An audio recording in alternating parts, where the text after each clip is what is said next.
Então, boa noite a todos e a todas. Sim.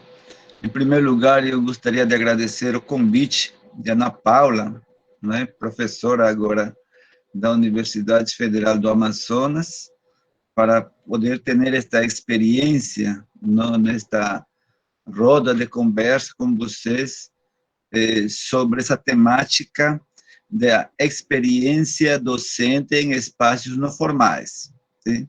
Também agradecer a presença da professora Aline Rodrigues e dizer também que me acompanha nesta noite, né, meus orientados que foram convidados, né, que nesse momento estão nesse processo formativo, né, entre eles meu estudante Ercilene Oliveira, né, nós também temos aqui a professora Ana, sim?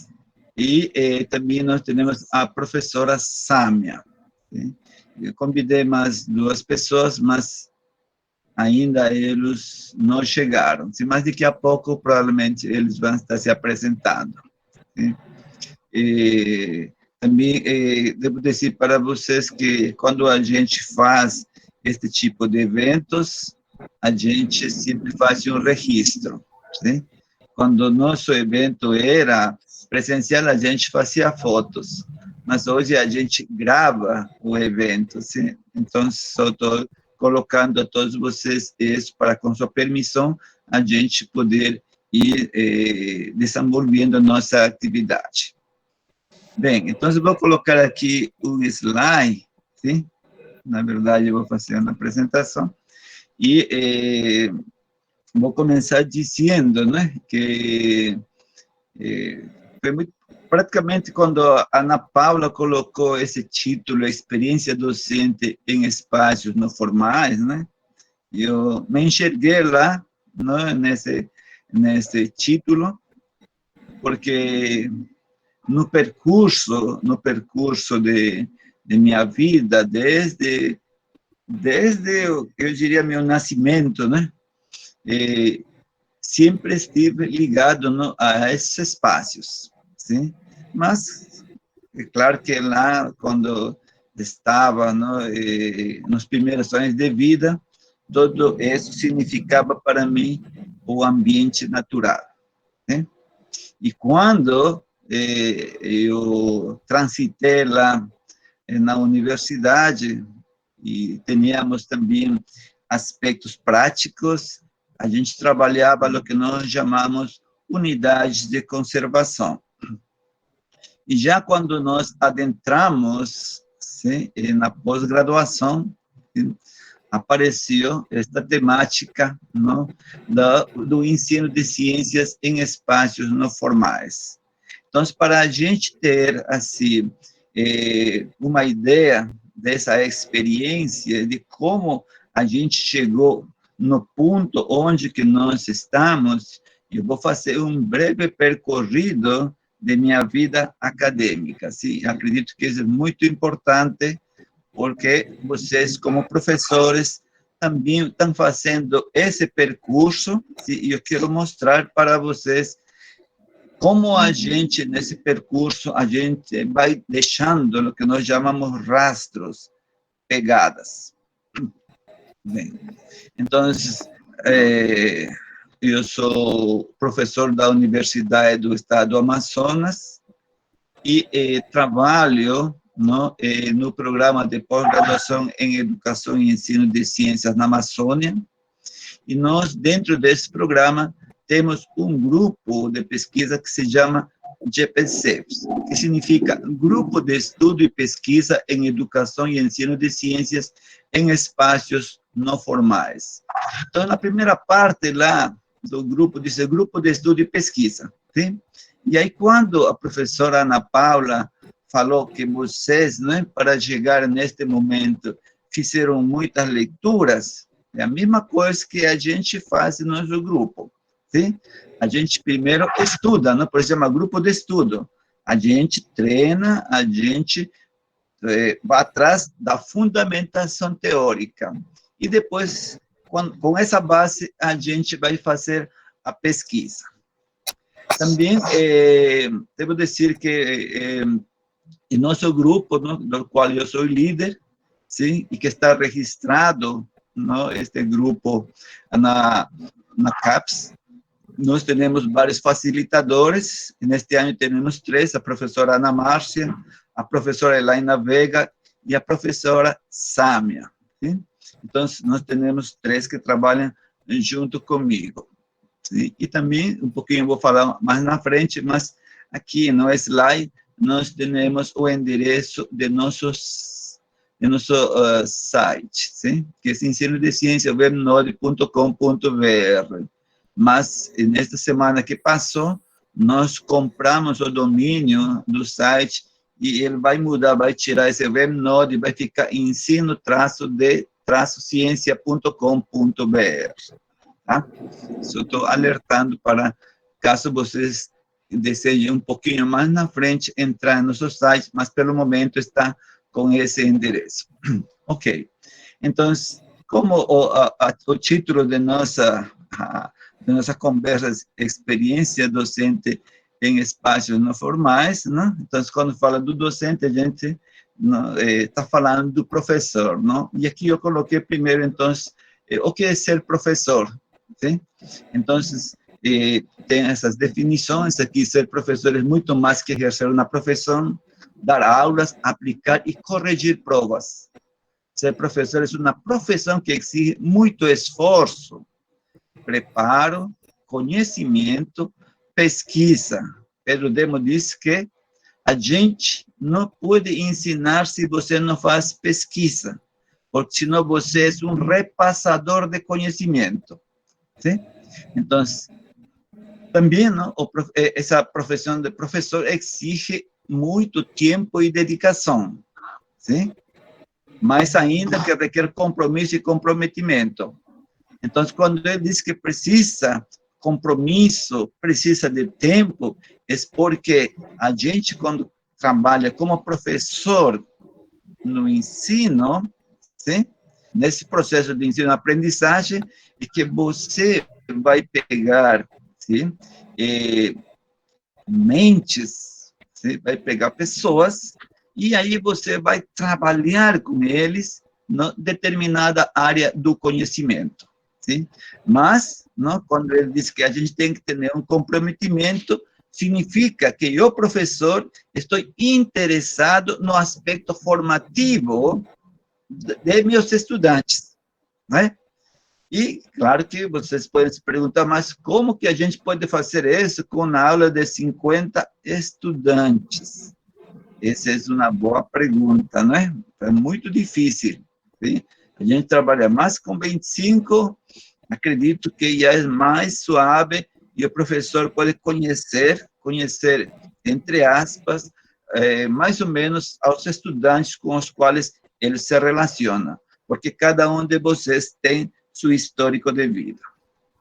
E depois, como a gente vai trabalhar essa temática, vamos conversar sobre os espaços não formais. Então, trouxe essa pergunta, o que são espaços não formais?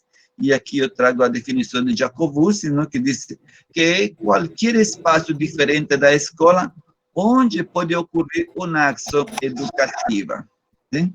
Então, trouxe este slide, que está mostrando lá um ambiente fantástico da Amazônia, sim? Que seria nossa sala de aula. Esse espaço fora do ambiente escolar, fora da sala de aula formal, sim? E é um espaço onde que muitos professores não tem certa, eu diria, não é certa restrição, tem certo temor de atuar, porque é um espaço desconhecido. Sim? A sala de aula é muito mais conhecida. Na sala de aula, que geralmente tem 4 paredes, que tem cadeiras, que muitas vezes não tem nada dentro da sala de aula, se só tem aqueles artefatos eletrônicos, computador, data show, sim? E lá tem 3 elementos, basicamente, então, não? O professor, os estudantes e o ambiente, né? Sim? E você pode prever o que pode acontecer dentro de sala de aula. Mas aqui fora, nesses espaços, é uma coisa imprevisível, né? Por exemplo, aqui, né?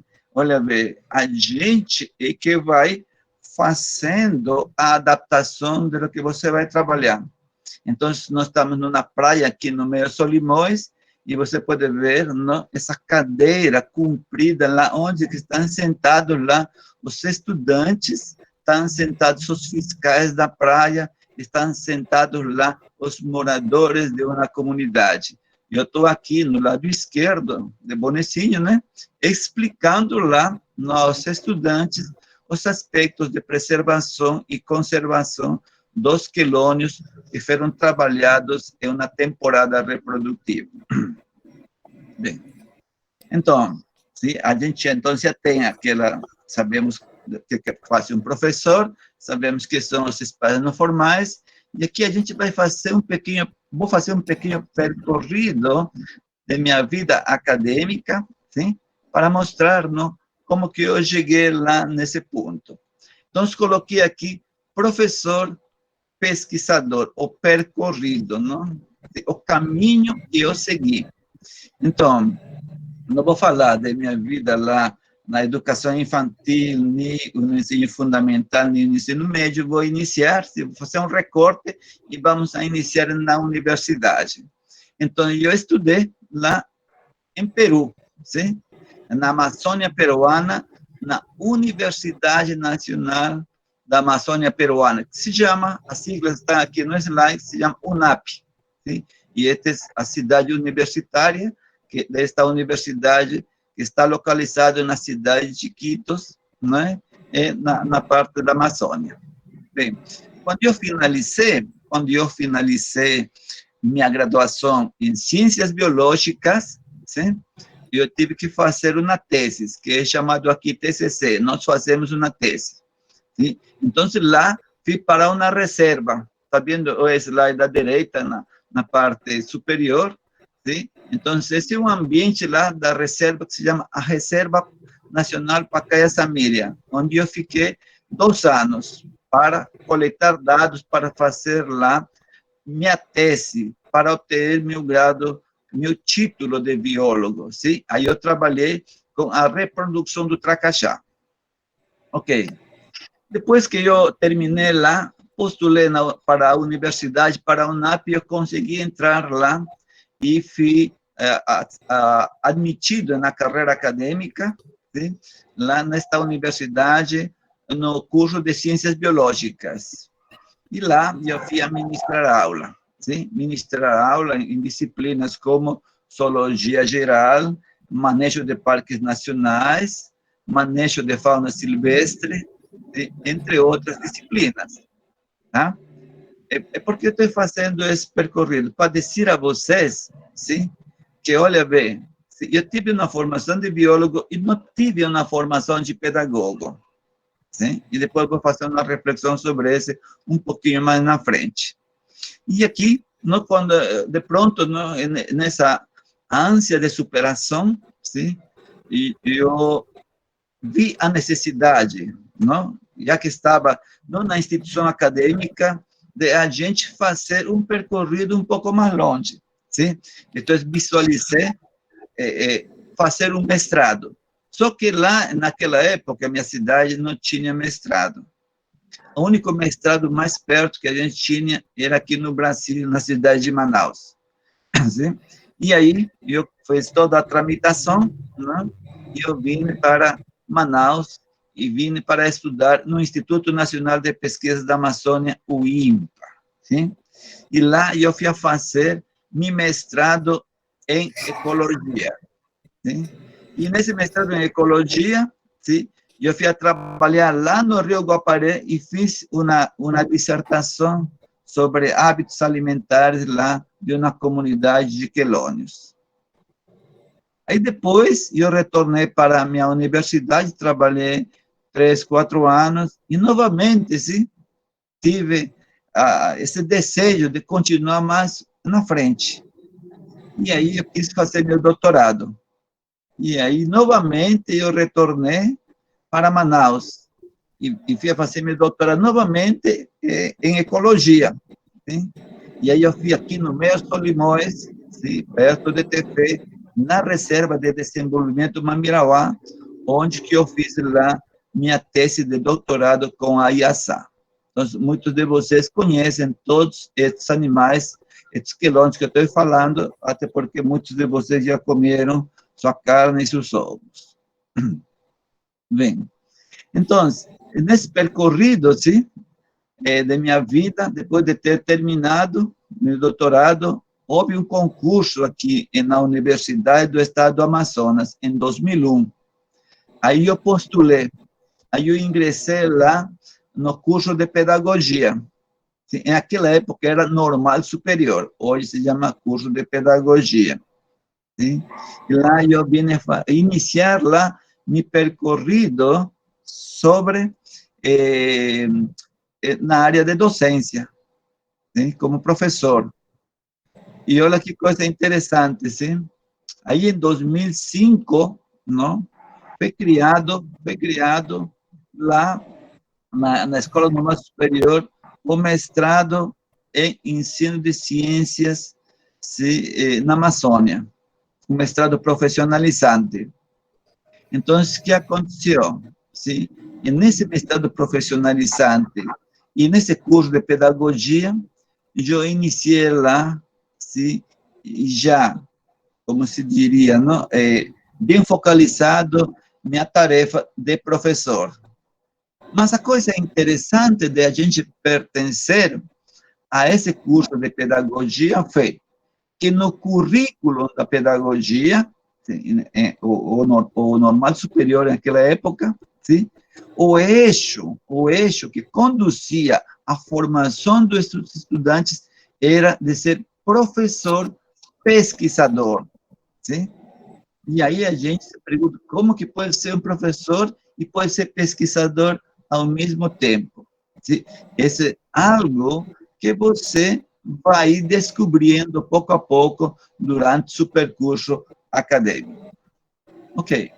Então, para chegar lá, sim, até onde que a gente está, eu ministrei várias disciplinas, sim, na Escola Normal Superior. Dentro delas, nós temos as disciplinas que eu ministrei: metodologia do trabalho científico, educação ambiental, educação e saúde, ciências naturais na educação infantil e séries iniciais do ensino fundamental, metodologia e prática do ensino de ciências naturais, fundamentos de zoologia e fundamentos de ecologia geral e da Amazônia. Essas 7 disciplinas eu tenho ministrado no curso de graduação da Escola Normal Superior. E, nesse momento, continuo com as disciplinas de educação e saúde e educação ambiental. E, na pós-graduação em educação e ensino de ciências na Amazônia, sim, eu tenho ministrado 6 disciplinas diferentes: metodologia da pesquisa científica, conservação de recursos naturais amazônicos, tópicos de biologia, fundamentos da educação em ciências, educação em ciências em espaços não formais, análises críticos de artigos de pesquisa e ensino de ciências. Sim? Então, essas disciplinas, sim, também fazem de meu acervo do conhecimento que a gente tem, sim, e já trabalhando na pós-graduação em educação e ensino de ciências na Amazônia. Ok. E aí, sobre minha produção acadêmica, aí eu encontrei aqui e fiz essa frase, sim, mas na verdade a ideia não é minha, mas eu tentei adaptá-lo ao que eu queria falar hoje. Diz: aquele que caminha sem deixar suas pegadas não serve para nada. Essa parte de baixo é bastante forte, né? Mas o que significa aquele que caminha sem deixar suas pegadas não serve para nada? Né? E que quando você olha para trás, tipo assim, nós estamos chegando no mês de dezembro, né? E se você olha para trás, sim, no tempo, você vai se perguntar, ou pelo menos eu me pergunto, o que eu fiz desde janeiro até dezembro? Sim? Quais são as pegadas que eu deixei? qual é o rastro que eu deixei, o que eu fiz. Então, sim, é nesse percurso que eu tenho feito, sim, na pós-graduação e lá na graduação, nós temos autoria de 13 livros já, sobre ensino de ciências em espaços não formais. Sim? O primeiro que eu tenho colocado, que apareceu em 2010, o primeiro foi o uso de espaços não formais como estratégia para o ensino de ciências. E o segundo, elementos da floresta, recursos didáticos para o ensino de ciências na área rural amazônica. Sim? Estes dois livros, se você ler, vai te dar a base para você fazer o ensino de ciências na região amazônica, sim? Nos diferentes espaços não formais que nós temos na Amazônia. Em 2014, nós publicamos 2 trabalhos, um sobre guia de visitas a espaços não formais amazônicos e o potencial pedagógico dos espaços não formais da cidade de Manaus. O primeiro é uma guia para o professor trabalhar nesses espaços, como a gente deve organizar, como a gente vai planejar, como entrar nesses espaços, que coisa fazer nesses espaços, depois de estar nesses espaços, na sala de aula, como você vai trabalhar esse conhecimento, etc, etc. E no outro, sim, existem aqui inúmeros espaços, não, em Manaus, mas alguns deles são bem interessantes, sim? E a gente seleciona 10 desses espaços para a gente ver qual é o potencial pedagógico de cada um deles. Então, aqui a gente tem esses livros, sim? E aqui, quando a gente fala sobre qual é a nossa pegada, sim? Aqui eu fiz um recorte de minha vida desde 2003, sim? De minha vida acadêmica, e na produção, sim? Na produção científica, sim? Então, aqui tem, nesta matriz, os anos, na primeira coluna, sim? E na segunda, de quelônios, que seriam os trabalhos que eu publiquei referente aos quelônios. E na seguinte coluna tem o ensino de ciências, que seriam os trabalhos que eu publiquei sobre o ensino de ciências. No final tem um total. Sim? E nesta produção estão incluídos artigos científicos, livros, capítulos de livros, dissertações de mestrado e anais de congressos. Então, vocês podem ver, sim, desde 2003, como que vai evoluindo aqui. Só olhem aqui na coluna do total, sim, o número de trabalhos, de produções científicas, no que se refere aos quelônios e ao ensino de ciências. Então, a gente pode ver que desde 2003 a 2012, houve um ano bem produtivo, que é 2011, não? Onde que a gente conseguiu publicar 54 trabalhos. Hein? Olha bem, né? E todos, ou a maioria deles, sobre o ensino de ciências. Né? Aí depois, continuando-se, neste recorte acadêmico, tenho a produção de 2010 a 2020. Né? Então, também aqui pode ver-se que o ano mais produtivo, não, foi o ano de 2014, com 63 produções. Né?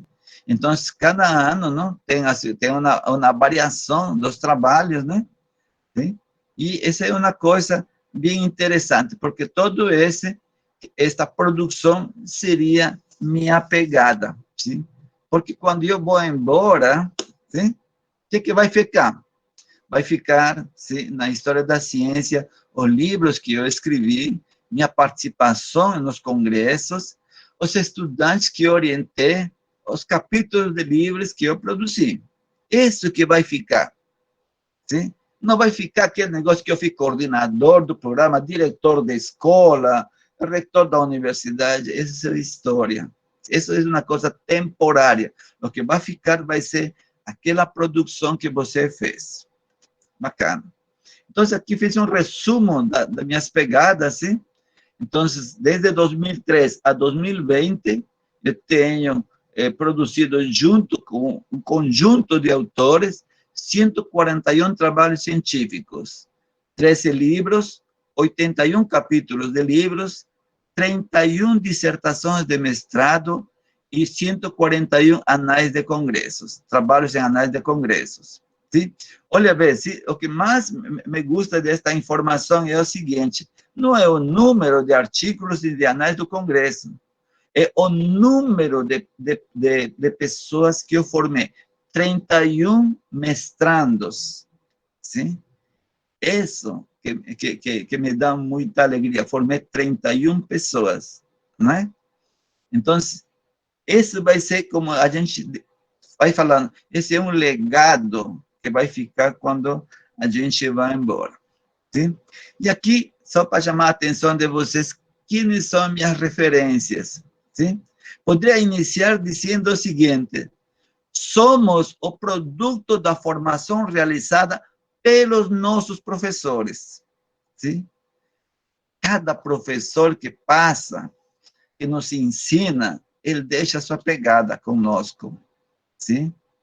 Pode ser a alegria, pode ser a forma como ele explica, pode ser seu entusiasmo, essa energia que ele tem. Sim? Isso você vai se lembrar. Porque quando você egressa da universidade e você vai trabalhar, você vai ensinar, provavelmente você vai se lembrar quem foram seus melhores professores. E provavelmente você vai querer se espelhar em eles para dar as melhores aulas. Sim? Então, aqui, não, eu tenho assim, o Dr. Lord Gilberto de Olivares, não é? Que foi meu primeiro orientador na graduação, não é? Ele tinha um mestrado, não, lá nos Estados Unidos. Quando ele chegou lá, eu estava na universidade e foi com ele, não, que eu desenvolvi todo um trabalho de campo na reserva. Né? Mas o aspecto interessante deste slide é o seguinte, sim? Quando a gente diz quais são nossas referências, sim? Minhas referências é meu orientador, sim? O Dr. Richard Karl Bock, não é? Que a Ana Paula conhece. Olha, vê, fui a procurar o dia de ontem, sabendo que ia falar com vocês. Qual é a produção atual de cada um deles? Sim? Meu orientador tem até o momento 200 artigos científicos publicados. Olha, eu 115, pobrecinho de mim. Sim? Olha, o Dr. William Ernest Magnusson, 284 artigos publicados. O Dr. Philip Martin Fransay, 393 artigos publicados. Sim? Então, como eles são minhas referências, eu assim, eu também vou avançando, não? Mas eles são muito produtivos, sim? Mas, nesse de você querer se espelhar em essas pessoas fabulosas, ricas de conhecimento, que fazem ciência, aí também eu vou avançando, não? Num primeiro objetivo que eu tinha era chegar a 100 trabalhos publicados. Com isso, eu dizia, minha missão está cumprida. Mas, olha, já passou 15, 115, tudo isso já é um lucro para mim no aspecto formativo, no aspecto de minha experiência, no aspecto de minha contribuição. A gente não sabe até que número vai chegar, mas a gente continua trabalhando com o mesmo empenho até onde nossa saúde vai. Sim? Bem, para finalizar esta parte, quero dizer, o que ensinar? Sim? Nesses espaços que a gente trabalha, você pode ensinar química, física, biologia, geologia, tudo o que você planeja, sim? E nesse lugar, sim, que eu considero assim, não? Que é um ambiente desconhecido, o professor tem que estar capacitado. Sim? Nesse caso, como eu sou biólogo, né? Sim? Ecólogo, então, para mim, tudo o que se apresenta na natureza tem um significado, tem uma interpretação, porque eu tenho um fundamento, né? Então, quando você sabe essas coisas, a gente, principalmente para o pessoal de pedagogia, né? Você vai chamar a curiosidade, você vai chamar a atenção, sim? E qualquer coisa que você encontre nesses ambientes, qualquer material, sim? ele se convierte lá nas mãos do professor numa coisa mágica. Como, por exemplo, né? Aqui, na foto, no lado direito, nós temos uma semente da seringueira. Sim? Olha bem, sim? Nós lá temos este elemento no bolso da ciência. E lá eu levei a meus estudantes para fazer uma trilha imaginária da seringa no bolso da ciência. E lá nós fizemos uma prática, praticamente não, usando conhecimentos interdisciplinares. E isso já deu fruto não, para a publicação de um artigo científico. Sim? Então, qualquer coisa, para um professor que tem conhecimento, ele pode desenvolver lá o ensino em esses ambientes. Bem, para finalizar, vou fazer um pequeno comercial. Sim, nós temos aqui nosso grupo do GPNCF, este é nosso site, nosso grupo, e neste site, sim, nós temos vários links, nós temos o link de educação, o link de quelônios, novidades, fotos, eventos, nossa equipe, nosso contato, sim? Mas neste site, nós temos mais de 300 trabalhos sobre educação e ensino de ciências na Amazônia. Sim? Este site é uma biblioteca virtual que todo aquele que está interessado sobre educação e ensino de ciência deverá visitar. Não para conhecer, para ler que coisa a gente está produzindo não, sobre essa parte da educação e o ensino na Amazônia. Eu digo sempre aos meus estudantes, né, que quando a gente lançou nosso site e a gente começou a veicular as informações, eu tinha muito medo. Por quê? Porque quando a gente coloca uma informação na internet, você está colocando a informação para o mundo todo. Sim? Você pode ser criticado, não é? Você pode ser também, não, pode ter boas notícias, não, dizendo que seu trabalho está maravilhoso, etc, etc. Sim? Mas também eu digo para ele, olha bem, o que a gente produz, essa ciência que nos foi ensinado, é a ciência produzida na Amazônia.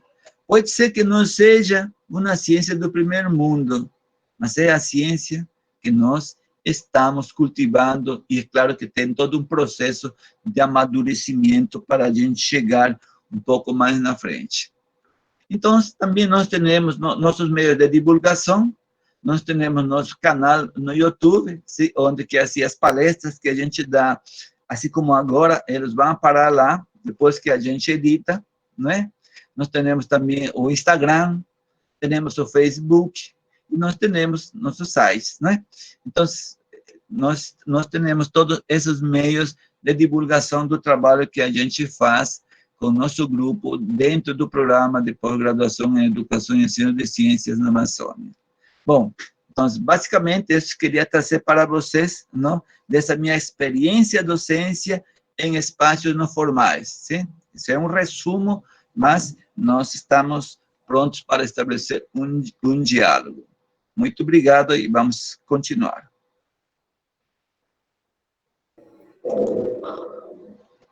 Muito bem, professor. Obrigada pela sua apresentação, muito rica. Muito bem, Rita, você pode direcionar a pergunta ao professor Teirão. Ok. Boa noite, professor. Boa noite. Tudo bom? Tudo? Pode falar, Rita. Tá. Tá, então a pergunta do meu grupo é a seguinte: de acordo com a sua experiência, como ocorre o docente em espaços fora da sala de aula? Pode repetir? Cortou a pergunta. De novo, por favor. Tá, vou repetir. De acordo com a sua experiência, como ocorre a prática profissional docente em espaços fora da sala de aula? Como é que ocorre esse processo? Bom, as práticas, não, fora da sala de aula, eles fazem parte de um planejamento, né? Então, quando você tem uma disciplina e você tem um aspecto teórico que está relacionado com a questão prática, sim? E que é importante a gente conhecer, a gente faz esse planejamento e, não, segundo o conteúdo, é que você vai visitar determinados ambientes. Sim? Vocês já devem saber que muitas definições ou conceitos ficam um pouco abstratos na mente das pessoas, não é? Por exemplo, né? Você já deve ter escutado a palavra espécie. Né? Então, quando você vai a um ambiente fora da sala de aula, tipo um pequeno bosque, um pequeno resto da floresta, ou dentro da floresta mesmo, você vai ver que coisa? Uma diversidade de espécies. Né?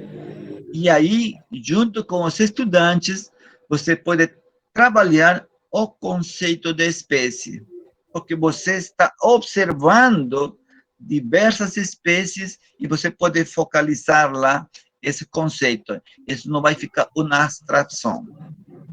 Também você pode trabalhar nesse ambiente, por exemplo, o conceito de comunidade, né? Então, lá tem todo esse conjunto de espécies que vivem lá nesse ambiente, nesse determinado local que você está visitando, né, forma uma comunidade, sim? Uma comunidade composta por toda essa biota e o ambiente, né, onde que eles vivem. Mas isso, muitas vezes, em sala de aula, é uma abstração, né? Então, isso estou falando assim, não, no caso, quando vocês são estudantes, não, que já têm um conhecimento. Mas também existe, não, existe um planejamento quando você vai trabalhar com crianças, sim? E aí tem todo um arcabouço teórico, um planejamento para a gente poder levar lá as crianças a esse ambiente para conhecer, dialogar, trazer em roda de conversa esse conhecimento, reforçar isso dentro de sala de aula. Enfim, segundo determinadas circunstâncias, você vai ter lá uma adaptação a lo que você quer ensinar. Rita, respondeu a tua pergunta? Sim, sim, respondeu, né? É a questão de planejar, o planejamento, saber o que vai fazer e como fazer, né? Faz toda a diferença, porque eu preciso me planejar, preciso saber como é que eu vou agir, como é que eu vou fazer o processo para que eu atinja o meu objetivo, não é mesmo? Uma coisa interessante é que quando a gente trabalha nesses ambientes, sim, você tem que ter uma colaboração, principalmente quando você trabalha com crianças, sim? Então, quando a gente faz uma saída para ir a um espaço fora da sala de aula, você vai precisar colaboração dos pais de família, sim? De mais professores ou de assistentes. Geralmente, quando a gente vai lá, a gente vai como 8 pessoas, sim? E a gente tem que ter todo um cuidado, além do planejamento, o cuidado, né? Por isso que muitas vezes você vê as crianças entrando nesses ambientes, a professora traz uma corda de 10 metros e todo mundo vai agarrar uma cordinha lá, vai entrando. Não, senão, cada criancinha pega a sua mãozinha e não se desliga lá, cada um vai entrando em fileira, sim? Por quê? Porque é muito delicado, não? A gente trabalha com crianças fora da sala de aula. Se acontece alguma coisa, geralmente o culpado vai ser o professor. Mas tem coisas, como eu digo, nesse ambiente que você não consegue controlar. Mas, tendo o cuidado e conhecendo o ambiente, é claro que o professor vai poder desenvolver seu trabalho, mas para isso precisa de um planejamento cuidadoso, não é? Vai ter também o tempo que você vai estar nesse ambiente. Vamos dizer, né? Geralmente tem a aula de 7 ou de 8 a 11 horas. Sim? Então, quando você vai para esse ambiente, geralmente é no percorrido e de volta você vai gastar 1 hora, 1 hora e meia. Sim? E aí você vai ter entre 30 a 45 minutos para trabalhar com as crianças a temática que você já planejou com eles. Não? Porque todas essas coisas que você vai trabalhar nesse ambiente já tem que ser trabalhados primeiro em sala de aula. E aí depois você vai levar para o campo para quê? Para que realmente ele consiga assimilar esse conhecimento que já aprendeu lá em sala de aula. Quando ele está observando, quando ele está tocando, quando ele está cheirando, não é? Então, são todas essas coisas que a gente tem que levar em consideração. Esse é um planejamento, assim, muito cuidadoso. Muito bem. A gente vai passar para a próxima pergunta. Qual a maior dificuldade no ensino e aprendizagem em espaços não formais? E o que precisa ser feito para melhorar a aprendizagem nesses espaços, caso não seja? Ok. Qual seria a maior dificuldade, sim, da aprendizagem nesses espaços? Muitas vezes, sim, a maior dificuldade é a resistência dos estudantes. Sim? Eu tive turmas assim, de professores, quando levei a esses espaços e a gente ia fazer atividades, sim? Onde que a gente tinha que deitar no chão, sentar, fazer alguma coisa, onde que você vai se sujar as mãos, eles não queriam participar. Ou seja, existia uma resistência para fazer esse tipo de coisas. Sim? E também, não, muitos alunos não conseguem entender o contexto em que você está trabalhando. Sim? Então, eu vejo isso como uma dificuldade, mas não, a gente sabe que não todos os estudantes têm o mesmo foco. Sim? Então, não todo mundo vai prestar a mesma atenção para o que você está querendo ensinar. Mas, é claro que você vai se confrontar lá com essa problemática. Sim? E aí, não, você, como professor, vai ter que administrar esse tipo de coisas. Sim? E outra... o que a gente deve fazer lá, não é? A gente tem que ir preparando ao estudante, criando já uma curiosidade, não? Colocando perguntas na cabeça dela antes de visitar esses ambientes. Não? Por exemplo, se você vai trabalhar com o peixe-boi lá no Bosque da Ciência do INPA, é claro que lá em sala de aula ele vai ter um preparo, vamos conversar com eles, eu vou passar um vídeo, quem sabe, aí a gente vai motivar, vamos trabalhar com desenhos, e eu vou criar uma expectativa com as crianças, de tal maneira que quando eles cheguem no ambiente, não, eles vão ter essa vontade de conhecer, de saber, não é? E aí é quando vai acontecer as perguntas, sim? E aí o professor tem que estar preparado para esse tipo de coisas. Porque o que acontece muitas vezes é que, né, na escola, o professor diz, vamos fazer uma visita ao Bosque da Ciência ou qualquer outro espaço, sim?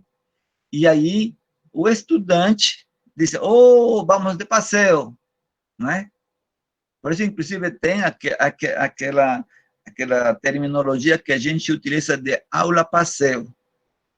Né? Por quê? Porque muitos professores fazem isso, não? Vão para o ambiente, percorrem e retornam. E não ensinam nada. É rapidinho, eu já vi vários casos como esse. Sim? Eles vão lá, olham e vão. Não tem lá uma programação, não tem um planejamento, não tem lá um guia de lo que eles vão fazer nesses ambientes.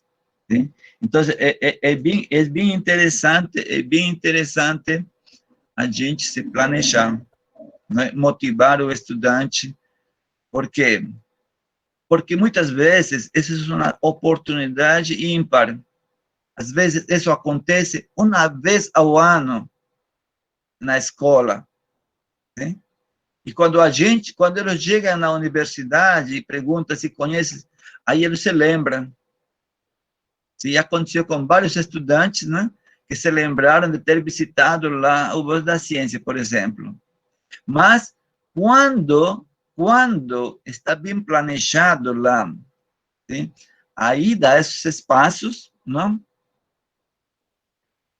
Uma visita, e quando eles foram com seus familiares, durou, às vezes, uma hora lá nesse espaço, com o professor, ele dura o dia todo, e pode durar várias horas, sim? Então, o que você, às vezes, se caminhou lá em 5 minutos, o professor, esse mesmo trajeto, ele faz em 2 horas, porque ele vai explicando todo o que vai apresentado o ambiente, ele vai explicando. Ele encontra lá, sim, por exemplo, uma árvore que tem frutos de taperibá, sim? Todo mundo aqui, quem sabe, tomou suco de taperibá.